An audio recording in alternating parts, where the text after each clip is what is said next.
જય માતાજી, જય શ્રી કૃષ્ણ. આજનો આપણો બ્લોગ છે જમવાનો.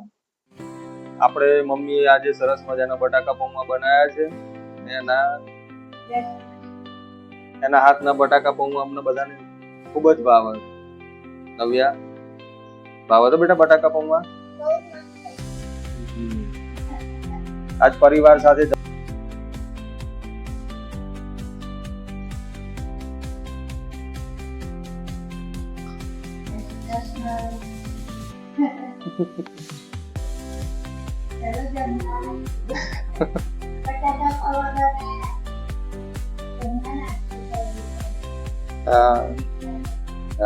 આ જમવાની ઈચ્છા નથી હે ને?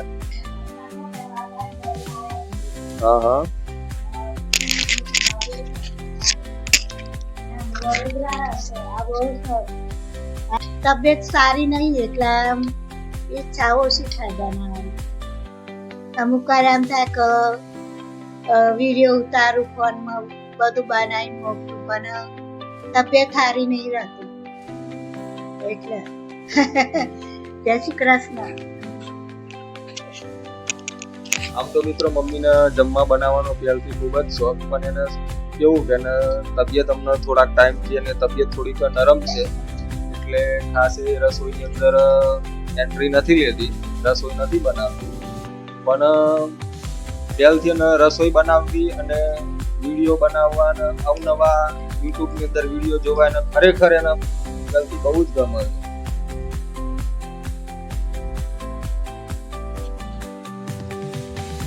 મમ્મી મસ્ત પૌવા બન્યા હો આજે મિત્રો.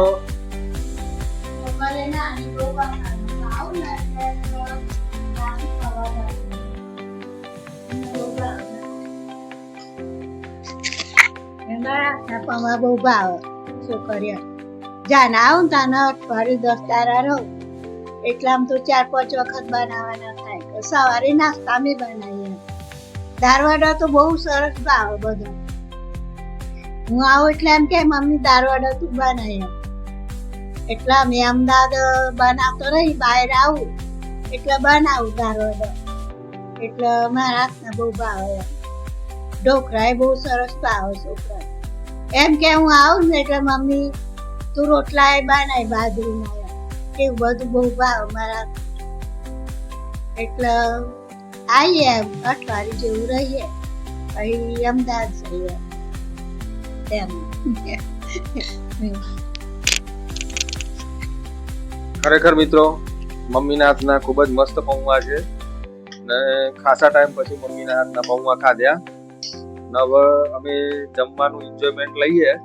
સૌને જય માતાજી, જય શ્રી કૃષ્ણ ને. હવે નેક્સ્ટ વિડીયોમાં આપણે મળીશું.